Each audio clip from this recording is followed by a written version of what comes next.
UP নির্বাচনের সহিংসতায় নিহত 10, কেন্দ্র দখল করে প্রকাশ্যে সিল মারার অভিযোগ কমিশনার মাহবুবের। 12 জানুয়ারির রাষ্ট্রপতির সংলাপে আমন্ত্রণ, যাবে না বিএনপি, ফখরুল। ছাত্রলীগকে দেশের কল্যাণে কাজ করার আহ্বান প্রধানমন্ত্রীর, সন্ত্রাস ও দুর্নীতি থেকে দূরে থাকার নির্দেশনা। 3 মাসের মধ্যে করোনায় সর্বোচ্চ শনাক্ত, ভারত থেকে করোনা পজিটিভ নিয়ে দেশে এসেছেন 3 যাত্রী।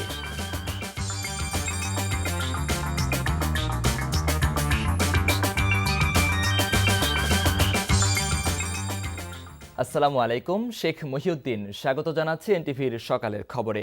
একেএস টিএমটি বার শিরোনাম দেখছিলেন, এবার পুরো খবর। পঞ্চম ধাপে ইউনিয়ন পরিষদ নির্বাচনে বুধবার দেশের বিভিন্ন স্থানে সংঘর্ষ ও সহিংসতায় 10 জনের মৃত্যু হয়েছে। বগুড়ায় পুলিশের গুলিতে 4 জন সহ 5 জন নিহত হয়েছে। এছাড়া চাঁদপুরে 2, চট্টগ্রামে 1 ও গাইবান্ধায় 1 জনের মৃত্যু হয়েছে। আহত হয়েছে আরও অনেকে। আর সংঘর্ষ দেখে হার্ট অ্যাটাকে মানিকগঞ্জে মারা গেছেন এক নারী ভোটার। এরই মধ্য দিয়ে শেষ হল ভোট গ্রহণ। প্রতিনিধিদের পাঠানো তথ্য ও ছবি নিয়ে ওয়ালিউল্লাহ অলির ডেস্ক রিপোর্ট।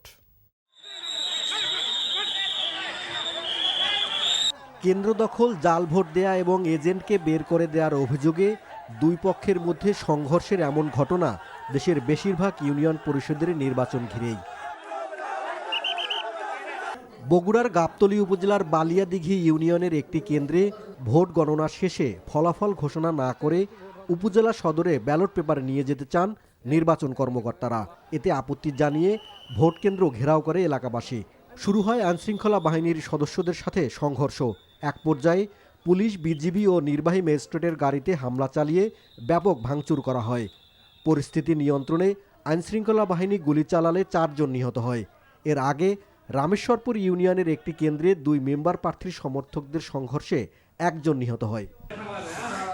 নওগাঁর পত্নীতলা উপজেলার ঘোষনগর ইউনিয়নের একটি কেন্দ্রে ফলাফল ঘোষণা না করে ব্যালট পেপার নিয়ে যাওয়ার সময় বাধা দেন স্বতন্ত্র প্রার্থীর সমর্থকরা। এ সময় পুলিশ গুলি করলে অন্তত 5 জন গুলিবিদ্ধ হয়েছে। নির্বাচনী সহিংসতায় চাঁদপুরের কচুয়ার সাচারে 1 জন এবং হাইমচরের নীলকমলে আরও 1 জন সহ মোট 2 জনের মৃত্যু হয়েছে। গাইবান্ধার সাঘাটা উপজেলার জুমার বাড়িতে 2 পক্ষের সংঘর্ষের জেরে আবু তাহের নামে 1 জনের মৃত্যু হয়। কেন্দ্র দখল, এজেন্ট বের করে দেয়া ও ধাওয়া পাল্টা ধাওয়ার ঘটনা ঘটেছে চট্টগ্রামের চন্দনাইশ, আনোয়ারা, বোয়ালখালীর বিভিন্ন কেন্দ্রে। আনোয়ারায় 2 পক্ষের সংঘর্ষে প্রাণ হারায় 1 জন। মানিকগঞ্জে 2 পক্ষের সংঘর্ষ দেখে হার্ট অ্যাটাকে মারা গেছে এক নারী ভোটার। রাজশাহী ও শরীয়তপুরের বেশ কয়েকটি স্থানে 2 প্রার্থীর সমর্থকদের মধ্যে দ্বন্দ্বের জেরে সংঘর্ষ হয়। পঞ্চম ধাপের ইউপি নির্বাচনেও বিনা প্রতিদ্বন্দ্বিতায় নির্বাচিত হয়েছেন 48 জন চেয়ারম্যান সহ 193 জন। ওয়ালিউল্লাহ অলি, এনটিভি নিউজ ডেস্ক। এদিকে সাভারে ইউনিয়ন পরিষদ নির্বাচনের ভোট গ্রহণ দেখে বুধবার নির্বাচন কমিশনার মাহবুব তালুকদার বলেছেন, কেন্দ্র দখল করে প্রিজাইডিং কর্মকর্তা সহ সবার সামনে প্রকাশ্যে সিল মারা হচ্ছে। এতে প্রশ্নবিদ্ধ হচ্ছে নির্বাচন কমিশন। এইখানে যখন আসলাম, এতগুলো বুথ, আমি হতাশ, কোনো লোক নাই, জন নাই, কিছু নাই। তারপরে এইখানে যা দেখলাম, প্রিজাইডিং অফিসারের সামনে সিল মেনেছে, সাক্ষী আছে, সাংবাদিকরা দেখেছেন, অথচ কোনো ব্যবস্থা নেওয়া হয় নাই। এইখানে আমাদের র্যাব আছে, পুলিশ আছে, হ্যাঁ, আনসার সদস্যরা আছে। আমরা কি নির্বাচন করছি তাহলে? বুধবার পঞ্চম ধাপে 707টি ইউনিয়ন পরিষদ নির্বাচনে এখন পর্যন্ত 147টির ফলাফল পাওয়া গেছে। এর মধ্যে আওয়ামী লীগ 73 ও স্বতন্ত্র 72 জন বেসরকারিভাবে চেয়ারম্যান নির্বাচিত হয়েছেন। যশোরে চেয়ারম্যান পদে 2টি উপজেলার 26টি ইউপির মধ্যে 15টিতে আওয়ামী লীগ ও 10টিতে স্বতন্ত্র, কুষ্টিয়ায় একটি উপজেলার 11টি ইউপির মধ্যে 10টিতে স্বতন্ত্র ও 1টিতে আওয়ামী লীগ, মৌলভীবাজারে 2টি উপজেলার 18টি ইউপির মধ্যে 10টিতে আওয়ামী লীগ ও 8টিতে স্বতন্ত্র, বান্দরবানে 2টিতে স্বতন্ত্র ও 1টিতে আওয়ামী লীগ, মানিকগঞ্জের 2টি উপজেলার 21টি ইউপির মধ্যে 13টিতে আওয়ামী লীগ ও 8টিতে স্বতন্ত্র, নোয়াখালীর 2টি উপজেলার 18টি ইউপির মধ্যে 11টিতে আওয়ামী লীগ ও 6টিতে স্বতন্ত্র, গাজীপুরে 1 উপজেলার 8টি ইউপির মধ্যে 6টিতে আওয়ামী লীগ ও 2টিতে স্বতন্ত্র, চাঁপাইনবাবগঞ্জে 1 উপজেলার 14টি ইউপির মধ্যে 6টিতে আওয়ামী লীগ ও 8টিতে স্বতন্ত্র, নীলফামারীর 2 উপজেলার 11টি ইউপির মধ্যে 3টিতে আওয়ামী লীগ ও 8টিতে স্বতন্ত্র, জয়পুরহাটে 1 উপজেলার 5টি ইউপির মধ্যে 1টিতে আওয়ামী লীগ ও 4টিতে স্বতন্ত্র, টাঙ্গাইলে 3 উপজেলার 13টি ইউপির মধ্যে 7টিতে স্বতন্ত্র ও 6টিতে আওয়ামী লীগ প্রার্থী বেসরকারিভাবে নির্বাচিত এবং জামালপুরের বকশীগঞ্জ ও দেওয়ানগঞ্জ উপজেলার 9টি ইউপির 4টিতে নৌকা ও 2টিতে স্বতন্ত্র প্রার্থী বেসরকারিভাবে জয়ী হয়েছেন।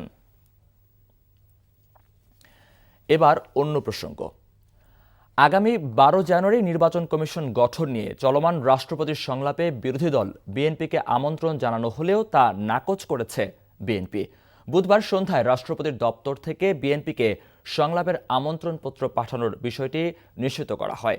নতুন নির্বাচন কমিশন গঠন করা হবে, এজন্য প্রধান নির্বাচন কমিশনার ও অন্যান্য নির্বাচন কমিশনার খুঁজে পেতে একটি সার্চ কমিটি তৈরি করা হবে।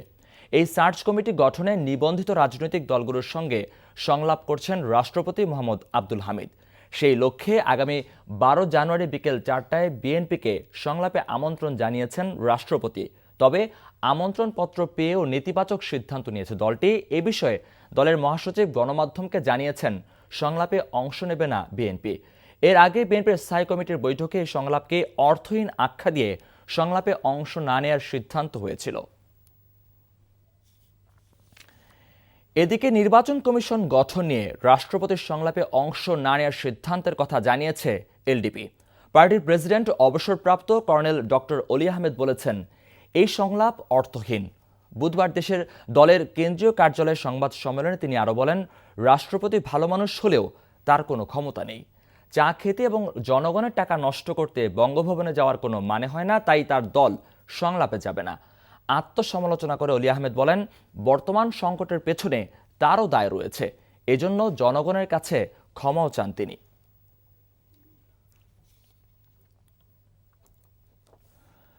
নির্বাচন কমিশন গঠন বিষয়ে বুধবার রাষ্ট্রপতি মোহাম্মদ আব্দুল হামিদের সঙ্গে আলোচনায় অংশ নেয় বাংলাদেশ ইসলামী ফ্রন্ট ও জমিয়ত উলামায়ে ইসলামী বাংলাদেশ।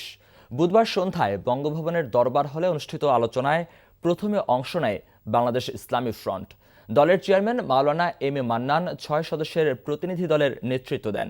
পরে জমিয়ত উলামায়ে ইসলামের সহসভাপতি মাওলানা আব্দুর রব ইউসুফের নেতৃত্বে 7 সদস্যের প্রতিনিধি দল নির্বাচন কমিশন গঠন বিষয়ে রাষ্ট্রপতির সঙ্গে আলোচনায় অংশ নেন।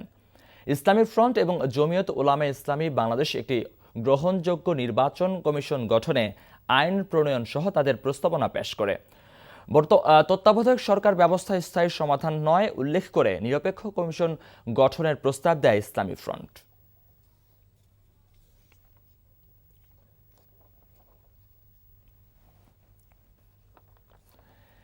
নিজেদের অর্থায়নে পদ্মা সেতু নির্মাণ করার সিদ্ধান্তের কারণেই বাংলাদেশের ভাবমূর্তি আন্তর্জাতিক পরিমণ্ডলে পরিবর্তন হয়েছে বলে মন্তব্য করেছেন প্রধানমন্ত্রী শেখ হাসিনা। বাংলাদেশ ছাত্রলীগের ৭৪তম প্রতিষ্ঠাবার্ষিক উপলক্ষে বুধবার আয়োজিত আলোচনা সভায় তিনি এমন মন্তব্য করেন। নজরানা চৌধুরীর রিপোর্ট। ৭৪তম প্রতিষ্ঠাবার্ষিক উপলক্ষে বাংলাদেশ ছাত্রলীগ রাজধানীর কৃষিবিদ ইনস্টিটিউশনে এক আলোচনা সভার আয়োজন করে। আওয়ামী লীগ সভাপতি প্রধানমন্ত্রী শেখ হাসিনা তার সরকারি বাসভবন গণভবন থেকে ভার্চুয়ালি এই অনুষ্ঠানে যোগ দেন। জাতীয় সঙ্গীতের মধ্য দিয়ে আলোচনা অনুষ্ঠানের সূচনা হয়। বাংলাদেশের স্বাধীনতা পূর্ব ও পরবর্তী সময়ে ছাত্রলীগের ভূমিকার কথা উল্লেখ করে শেখ হাসিনা বলেন, ছাত্রলীগের ইতিহাসের সাথে বাংলাদেশের ইতিহাস জড়িয়ে আছে। তবে ৭৫-এর ১৫ই আগস্ট হত্যাকাণ্ডের পর সবকিছু কেন থমকে গিয়েছিল সেই প্রশ্নও রাখেন তিনি। যে জাতি এক নেতার ডাকে সাড়া দিয়ে অস্ত্র তুলে দেশ স্বাধীন করেছে, আর সেই নেতাকে যখন নির্মমভাবে সব পরিবার হত্যা করা হলো, তখন সবাই কেন থমকে গেল? সে একটা বিরাট প্রশ্ন। সে প্রশ্নের জবাব কখনো খুঁজে পাইনি, তবে হয়তো পাবো। সন্ত্রাস, দুর্নীতি, জঙ্গিবাদ থেকে দূরে থেকে সাধারণ মানুষের কল্যাণে কাজ করার জন্য ছাত্রলীগের প্রতি আহ্বান জানান আওয়ামী লীগ সভাপতি।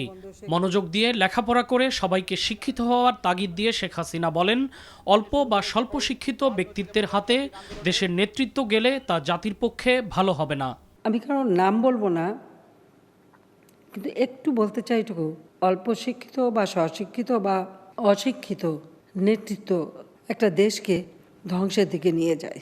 আজকে সেই ধ্বংসস্তূপ থেকে আমরা একটি দেশকে উন্নয়নশীল দেশে উন্নীত করেছি। পদ্মা সেতু নিয়ে আমাদের উপর দোষারোপ করলো দুর্নীতি হয়েছে, যেটাকে আমি চ্যালেঞ্জ হিসেবে নিলাম, এবং ওয়ার্ল্ড ব্যাংক যখন প্রমাণ করতে পারে নাই, যাদের কাছ থেকে আমরা ঋণ নিলে তারা মনে করতো যে আমাদেরকে খুব করুণা করলো। আমি কিন্তু সেই চিন্তা থেকে বাংলাদেশকে সরিয়ে এনেছি যে আমরা ঋণ নিই, সুদ সহ আমরা শোধ দিই, সেটা কোনো অনুদান না। এই একটা সিদ্ধান্ত থেকেই কিন্তু সারা বিশ্বে বাংলাদেশের ভাবমূর্তি পাল্টে গেছে। এর আগে প্রধানমন্ত্রী ছাত্রলীগ কার্যালয়ে মাতৃভূমি কর্নার নামের পাঠাগারের উদ্বোধন করেন। নজরানা চৌধুরী, এনটিভি নিউজ, ঢাকা। বিএনপির কর্মসূচিতে মানুষের ঢল নেমেছে এমন দাবি করে দলের মহাসচিব মির্জা ফখরুল ইসলাম আলমগীর বলেছেন, গণ আন্দোলনের মুখে ভেসে যাবে বর্তমান সরকার। গণতান্ত্রিক সরকার ক্ষমতায় এলে জনগণের ভোটাধিকার কেড়ে নেওয়ার জন্য সাবেক প্রধান বিচারপতি খায়রুল হকেরও বিচার হবে বলে মন্তব্য করেন তিনি। বুধবার জাতীয় প্রেস ক্লাবের সামনে মানববন্ধনে তিনি একথা বলেন। ইমরুল হাসানের রিপোর্ট। 5ই জানুয়ারিকে গণতন্ত্র হত্যা দিবস হিসেবে পালন করে আসছে বিএনপি। দশম সংসদ নির্বাচনের বর্ষপূর্তির দিনটিতে সারা দেশে প্রতিবাদী মানববন্ধন করে দলটি। জাতীয় প্রেস ক্লাবের সামনে ঢাকা মহানগর বিএনপি আয়োজিত কর্মসূচিতে দলের নেতারা অভিযোগ করেন, ইতিহাসে কলঙ্কিত নির্বাচন হিসেবেই চিহ্নিত থাকবে 8 বছর আগের নির্বাচনটি। বিএনপির মহাসচিবের অভিযোগ, একতরফা সেই নির্বাচনের ক্ষেত্র তৈরি করা হয় সংবিধান থেকে তত্ত্বাবধায়ক সরকার ব্যবস্থা তুলে দিয়ে। মানুষের ভোটের অধিকার প্রতিষ্ঠায় আন্দোলন করছে তাদের দল, এমন মন্তব্য করে সরকারকে বিদায় করে দাবি আদায়ের হুঁশিয়ারি দেন তিনি। আমাদের বিভিন্ন জেলাগুলোতে যে সভাগুলো হয়েছে, প্রত্যেকটি সভাতে মানুষের ঢল নেমেছে, জনগণের উত্তাল জোয়ার শুরু হয়েছে, এবং আমরা বিশ্বাস করি এই জনতার উত্তাল তরঙ্গের মধ্য দিয়ে আওয়ামী লীগ সরকার তারা ভেসে যাবে। যখন দেখেছে জনগণ তাদেরকে ভোট দেবে না, তখন তারা তত্ত্বাবধায়ক সরকারকে বাতিল করে দিয়ে তারা দলীয় সরকারের অধীনে নির্বাচনের ব্যবস্থা করেছে, এবং এর নায়ক ছিলেন কে? তৎকালীন প্রধান বিচারপতি খায়রুল হক। যদি ভবিষ্যতে কোনোদিন সত্যিকার অর্থেই জনগণের সরকার আসে, গণতন্ত্রের সরকার আসে, তাহলে এই বিচারপতি খায়রুল হকের বিচার হবে গণতন্ত্রকে হত্যা করার জন্য। শুধু রাজনীতি থেকেই মাইনাস নয়, বিএনপি চেয়ারপারসনকে জীবন থেকে সরিয়ে দেওয়ার চক্রান্ত হচ্ছে বলে অভিযোগ করেন মির্জা ফখরুল। তারা অত্যন্ত জেনে শুনেই পূর্ব পরিকল্পিত একটা হত্যার ষড়যন্ত্র করছে বন্ধুগণ। তারা দেশনেত্রী বেগম খালেদা জিয়াকে হত্যা করতে চায়, এবং আমরা খুব পরিষ্কার করে বলে দিতে চাই, দেশনেত্রী বেগম খালেদা জিয়ার চিকিৎসার অভাবে যদি কোনো দুর্ঘটনা ঘটে, তাহলে আপনাদের প্রত্যেককেই হত্যার আসামি করে বিচার করা হবে। আইনের দোহাই না দিয়ে বেগম খালেদা জিয়াকে অবিলম্বে চিকিৎসার জন্য বিদেশে পাঠানোর দাবিও জানান বিএনপির মহাসচিব। Imrul Hasan, NTV news, Dhaka.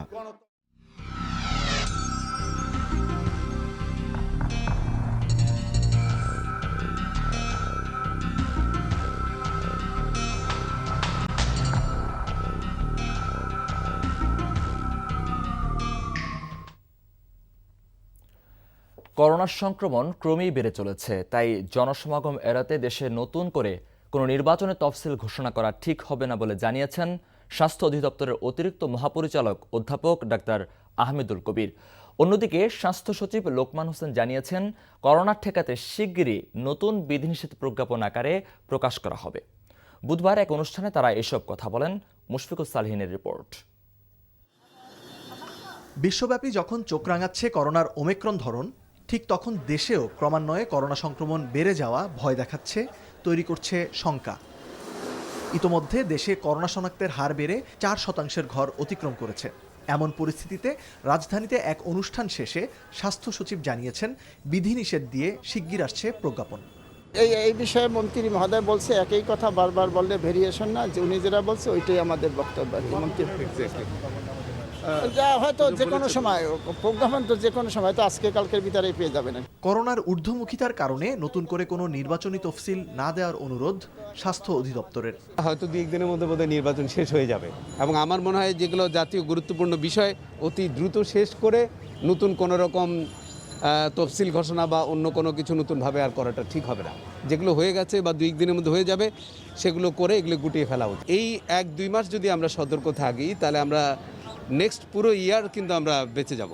সঠিক নিয়মে যদি নাক মুখ থেকে মাস্ক পরা যায়, নিয়মিত সাবান পানি দিয়ে যখন প্রয়োজন 20 সেকেন্ড বা তার চেয়ে বেশি সময় যদি আমরা হাত ধুয়ে ফেলতে পারি, হ্যান্ড স্যানিটাইজ যার ক্ষেত্রে প্রয়োজন সেটি যদি করা সম্ভব হয়, সামাজিক দূরত্ব বজায় রেখে যদি আমরা প্রাত্যহিক কাজকর্মগুলো সমাধান করতে পারি, তাহলে করোনা নতুন ভ্যারিয়েন্ট যেই সম্ভাবনাটি তৈরি করেছে সেই সম্ভাবনাটিকে আমরা অঙ্কুরেই বিনষ্ট করতে পারি।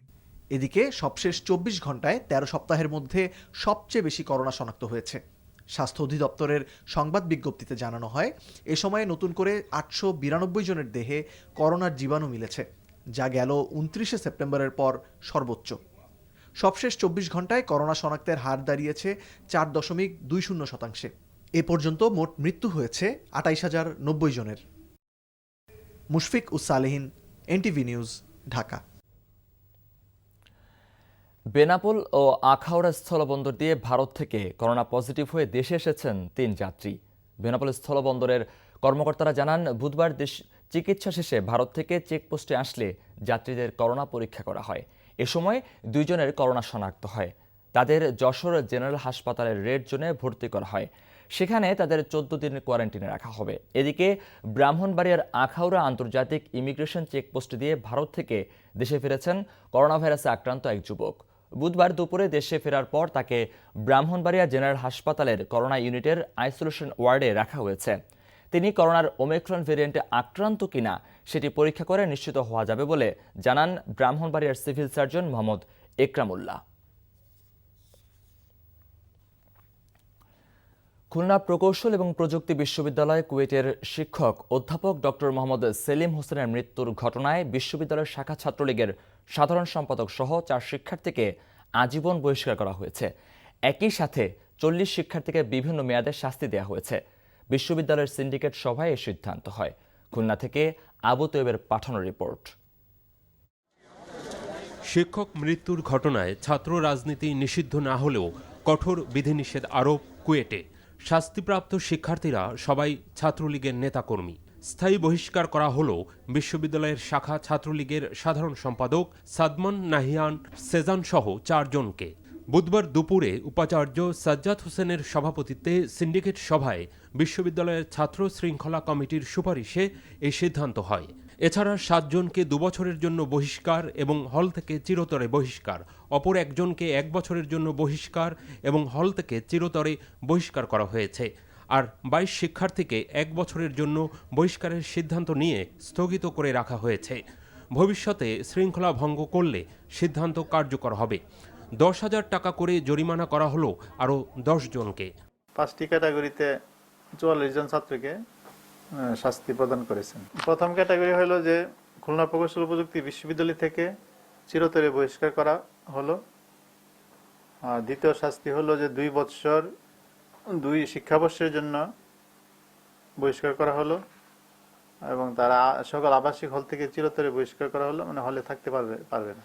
গত বছর 30 November electrical and electronic engineering বিভাগের অধ্যাপক লালন শাহ হলের প্রাধ্যক্ষ সেলিম হোসেন ক্যাম্পাসের কাছে ভাড়া বাসায় মারা যান। অভিযোগ ওঠে বিশ্ববিদ্যালয়ের ছাত্রলীগের কয়েকজন নেতাকর্মী তাদের প্রার্থীকে ডাইনিং ম্যানেজার করার জন্য সেলিম হোসেনকে চাপ দিয়ে আসছিলেন। শিক্ষকের মৃত্যুর 1 ঘন্টা আগে ছাত্রলীগের নেতাকর্মীরা অধ্যাপক সেলিমকে বিভাগে তার কক্ষে নিয়ে মানসিক নিপীড়ন চালায়। এটিকে হত্যাকাণ্ড বলে অভিযোগ করে বিশ্ববিদ্যালয় শিক্ষক সমিতি, শিক্ষার্থীদের একটি অংশ এবং অধ্যাপক সেলিমের পরিবার। NTV news desk. র্যাব ও এর কর্মকর্তাদের উপর যুক্তরাষ্ট্রের দেয়া নিষেধাজ্ঞা নিয়ে ব্যবসায়ীরা চিন্তিত, তবে বাজার ধরে রাখতে তারা কাজ করছেন বলে জানিয়েছেন তৈরি পোশাক প্রস্তুত ও রপ্তানিকারকদের সংগঠন বিজিএমইএর সভাপতি ফারুক হাসান। বুধবার রাজধানীর পল্টনে ইকোনমিক রিপোর্টার্স ফোরাম আয়োজিত অনুষ্ঠানে তিনি আরও বলেন, ক্রেতারা যথাসময়ে মূল্য পরিশোধ না করায় কিছু প্রতিষ্ঠান করোনার প্রভাব মোকাবিলায় দেয়া প্রণোদনা ঋণ যথাসময়ে পরিশোধ করতে পারছে না। এসব প্রতিষ্ঠানকে বিশেষ বিবেচনায় সময় দেওয়ার দাবি জানান তিনি। এ সময় আগামী নির্বাচনের আগে দেশের অর্থনৈতিক কর্মকাণ্ড যাতে ব্যাহত না হয় সে ব্যাপারে সব রাজনৈতিক দলের সহযোগিতা কামনা করেন বিজিএমইএর সভাপতি।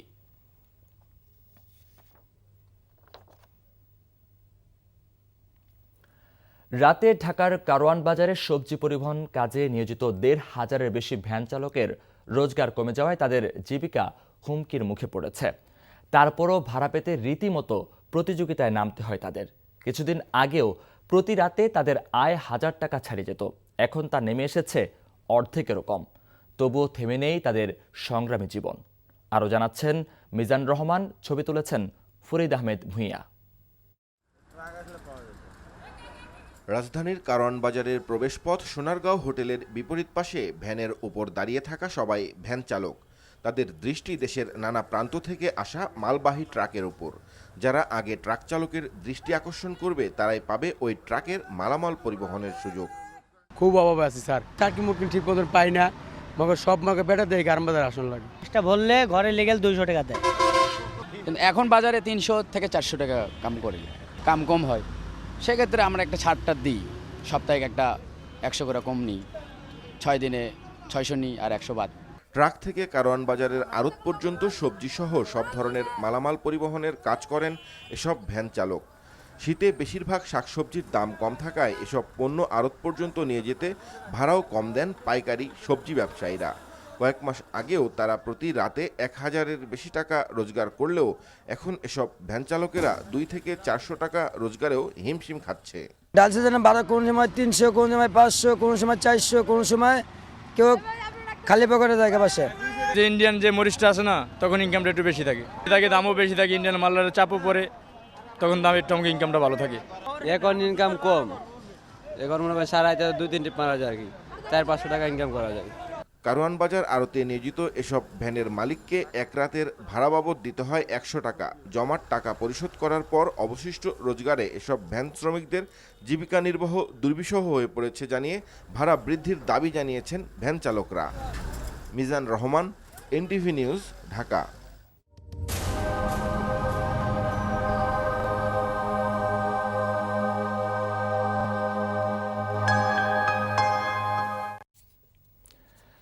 বিশ্বজুড়ে হু হু করে বাড়ছে করোনা ভাইরাসের সংক্রমণ। 24 ঘন্টায় নতুন করে সংক্রমিত হয়েছে আরও 21 লাখ মানুষ। কেবল যুক্তরাষ্ট্রে একদিনে শনাক্ত হয়েছে প্রায় 10 লাখ। অন্যদিকে ভারতে করোনার ওমিক্রনে আক্রান্ত হয়ে প্রথম মৃত্যুর খবর দিয়েছে দেশটি। কাজী ইফতেখার শুভর ডেস্ক রিপোর্ট। প্রতিবেশী দেশ ভারতে ক্রমেই ধেয়ে আসছে করোনা নতুন ঢেউ। প্রতিদিনই ভাঙছে আগের দিনের সংক্রমণের রেকর্ড। কেবল দিল্লিতেই বুধবার 10,500-এর বেশি মানুষ আক্রান্ত হয়েছেন, যা আগের দিনের থেকে 94 ভাগ বেশি। ছুটি বাতিল করা হয়েছে সকল সরকারি চাকরিজীবীর। এরই মধ্যে করোনা নতুন ভ্যারিয়েন্ট ওমিক্রনে আক্রান্ত হয়ে রাজস্থানে প্রথম একজনের মৃত্যু হয়েছে বলে জানিয়েছে ভারতীয় সরকার।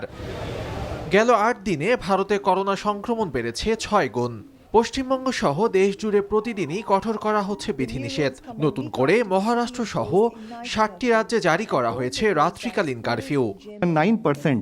29 ডিসেম্বর যেখানে সংক্রমণের হার ছিল 0.79, এখন তা বেড়ে হয়েছে 5.03। একই তারিখে দৈনিক সংক্রমণ যেখানে ছিল 9,100, এক সপ্তাহের ব্যবধানে তা বেড়ে হয়েছে 58,000-এর বেশি। করোনার এ অবস্থা আসলেই উদ্বেগের। যুক্তরাষ্ট্রে একদিনে আবারও সর্বোচ্চ করোনা শনাক্ত হয়েছে। নতুন করে আক্রান্ত হয়েছেন রেকর্ড 10 লাখ। বাদ যাচ্ছে না চিকিৎসাকর্মীরাও। মৃত্যু বেড়েছে 1850। এ অবস্থায় স্কুল বন্ধ ঘোষণা করেছে শিকাগো কর্তৃপক্ষ। সতর্কতামূলক ব্যবস্থা নিচ্ছে অন্য অঙ্গরাজ্যগুলোও। অন্যদিকে মৃত্যুর সংখ্যা নিয়ন্ত্রণে থাকলেও ইউরোপের দেশগুলোতে এখনও লাগাম টানা যাচ্ছে না করোনা সংক্রমণের। যুক্তরাজ্যে 24 ঘন্টায় আক্রান্ত হয়েছেন প্রায় 2,19,000 মানুষ। সবাইকে দ্রুত বুস্টার ডোজ নেওয়ার আহ্বান জানিয়েছেন ব্রিটিশ প্রধানমন্ত্রী বরিস জনসন। আসলে ওমিক্রন প্রশ্নে সহজ কোনো সমাধান নেই। লকডাউন আরোপ কিংবা মানুষের জীবনযাত্রা থামিয়ে দেওয়া খুব সহজ সিদ্ধান্ত নয়। তাই সবার প্রতি আমার আহ্বান, সরকারের পক্ষ থেকে যে নির্দেশনা আরোপ করা হয়েছে তা মেনে চলতে হবে। আর যারা করোনার ভ্যাকসিন গ্রহণ করবে না তাদের বিরুদ্ধে কঠোর ব্যবস্থা গ্রহণের কথা বলেছে ফ্রান্স। এদিকে বিশ্বে প্রথম টিকার ৪র্থ ডোজ দেওয়া ইসরায়েলেও ভেঙেছে সংক্রমণের রেকর্ড। যদিও ইসরায়েলি প্রধানমন্ত্রী নাফতালি বেনেট দাবি করেছেন টিকার ৪র্থ ডোজ মানবদেহে অ্যান্টিবডি বাড়ায় ৫ গুণ। কাজী ইফতেখার শুভ, এনটিভি ইন্টারন্যাশনাল ডেস্ক। যুক্তরাষ্ট্রের ফিলাডেলফিয়ায় একটি আবাসিক ভবনে অগ্নিকাণ্ডে ৭ শিশুসহ ১৩ জনের মৃত্যু হয়েছে। এছাড়াও দগ্ধ অবস্থায় বেশ কয়েকজনকে হাসপাতালে ভর্তি করা হয়েছে। পুলিশ জানায় স্থানীয় সময় বুধবার ভোরে ৩তলা ভবনটিতে আগুন লাগে। এ সময় সেখানে অন্তত ২৬ বাসিন্দা অবস্থান করছিলেন বলে ধারণা করা হচ্ছে। ফায়ার সার্ভিসের কর্মীরা ১ ঘন্টার চেষ্টায় আগুন নেভাতে সক্ষম হয়। অগ্নিকাণ্ডের কারণ সম্পর্কে এখনও কোনো তথ্য পাওয়া যায়নি। এরই মধ্যে তদন্ত শুরু করেছে কর্তৃপক্ষ। একে স্মরণকালের ভয়াবহ আগুনের ঘটনা বলছে স্থানীয় বাসিন্দারা।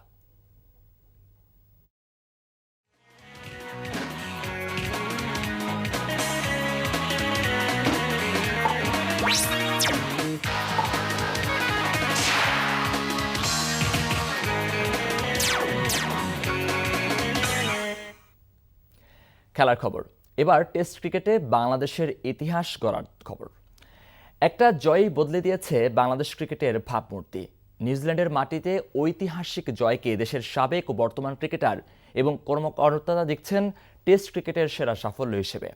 আগামীতে আরও এগিয়ে নিতে চান দেশের ক্রিকেটকে। রিপোর্ট নাসিমুল হাসানের। কিছু ভালো টেস্ট ম্যাচ জিতেছি, but probably this is top of the list. জয়ের মুহূর্তটা তখন মন চাইছিল যে যদি পাখি হইতাম না, উড়ে চলে যেতাম, মানে এরকম একটা ফিল হইতেছিল। তবে উড়ে যাবার সেই পথে বড্ড বাধার নাম ছিল রস টেইলর, যার উইকেট দ্বিতীয় ওভারে গুড়িয়ে দিয়েছে পেসার ইবাদত। রসের বিদায়ের পরই ম্যাচ মুঠোবন্দি বাংলাদেশ অধিনায়কের হাতে। তাই তাদের পারফরমেন্স নিয়ে খুশি বাংলাদেশ দলের প্রথম টেস্ট অধিনায়ক, প্রধান নির্বাচক, এমনকি ক্রিকেট পরিচালনা কমিটির চেয়ারম্যানও। সবসময় আমরা স্পিন নির্ভর উইকেটের দিকে আকৃষ্ট হই, বাট এই ধরনের উইকেটের যে আমরা ভালো করতে পারি সেটা আমাদের টিম এবার প্রমাণ করেছে। এই লঙ্গার ভার্সন ক্রিকেটের বেসটা যত স্ট্রং হবে, আপনি দেখবেন অন্যান্য ফরম্যাটগুলি অটোমেটিক ভালো খেলবে, এবং আমাদেরকে 5 দিন ভালো ক্রিকেটটা যাতে ওরা খেলতে পারে এই প্রসেসের মধ্যে থাকে, এটা আমরা চাচ্ছি। তো ওইখানে গিয়ে টিমের পারফরমেন্স ট্রিমেন্ডাস। আমি ধন্যবাদ জানাই যারা মাঠে খেলেছে। আসলে প্লেয়াররাই, তারাই এটার কৃতিত্ব, টিম ম্যানেজমেন্টের কৃতিত্ব। ইবাদতের ওই বিধ্বংসী বোলিংয়ের পর দলের হয়ে বাকি কাজটি করেন পেসার তাসকিন আর স্পিনার মেহেদি মিরাজ মিলে। এই ত্রয়ীর 5 উইকেটে নিউজিল্যান্ডের বিপক্ষে নিউজিল্যান্ডের মাটিতে বাংলাদেশের ক্রিকেটের সেরা সাফল্য। ওই জায়গায় গিয়ে যে আমরা এত ভালো খেলতে পারবো, যে দলের উপর যে আস্থা আছে এবং ছিল আমাদের, সেটা ওরা প্রমাণ করেছে। বাংলাদেশের জন্য নতুন একটা টার্নিং পয়েন্ট হলো এই জয়টা এই বছরের শুরুতেই। এটা বাংলাদেশ ক্রিকেটের জন্য অনেক, আমি বলবো যে আরও আত্মবিশ্বাস দিবে, এবং আমাদের যারা আপকামিং প্লেয়ার আছে তারা এটা দেখে অনেক ইন্সপায়ার হবে। এর আগে ঘরের মাঠে ইংল্যান্ড ও অস্ট্রেলিয়াকে হারিয়েছে বাংলাদেশ। এই জয় নিশ্চয়ই তাদের দেশে অস্ট্রেলিয়া ইংল্যান্ডকে হারানোর আত্মবিশ্বাস যোগাবে টাইগারদের। দেশের মাটিতে সাফল্য পেতে পেতে বাংলাদেশ ক্রিকেট বোর্ডের এই লোগোটি অনেকটাই অনুজ্জ্বল হয়ে উঠেছিল। এবার নিউজিল্যান্ডের মাটিতে নিউজিল্যান্ডকে হারিয়ে এই লোগো সারা পৃথিবীতে আলোকিত হয়ে উঠল। নিউজিল্যান্ডের বিপক্ষে ইতিহাস করা এই জয় দিয়ে আত্মবিশ্বাস ফিরে পাবে বাংলার ক্রিকেটাররা, যা সমৃদ্ধ করবে বাংলাদেশের ক্রিকেটকে। Nasimul Hasan, NTV news, Dhaka. খবর শেষ করছি, যাবার আগে একেএস টিএমটি বার শিরোনামগুলো আরেকবার। ইউপি নির্বাচনে সহিংসতায় নিহত 10, কেন্দ্র দখল করে প্রকাশ্যে সিল মারার অভিযোগ কমিশনার মাহবুবের। 12 জানুয়ারি রাষ্ট্রপতির সংলাপে আমন্ত্রণ, যাবে না বিএনপি, ফখরুল। ছাত্রলীগকে দেশের কল্যাণে কাজ করার আহ্বান প্রধানমন্ত্রীর, সন্ত্রাস ও দুর্নীতি থেকে দূরে থাকার নির্দেশনা। 3 মাসের মধ্যে করোনায় সর্বোচ্চ শনাক্ত, ভারত থেকে করোনা পজিটিভ নিয়ে দেশে এসেছেন 3 যাত্রী। এই ছিল সকালের খবরে। এই খবরের ভিডিও সহ আপডেট জানতে ভিজিট করুন এনটিভি অনলাইন www.ntvd.com। এছাড়াও এনটিভির জনপ্রিয় সব অনুষ্ঠান ও খবরের আপডেট জানতে ভিজিট করুন আমাদের ইউটিউব ও ভেরিফাইড ফেসবুক পেজ। ধন্যবাদ সবাইকে।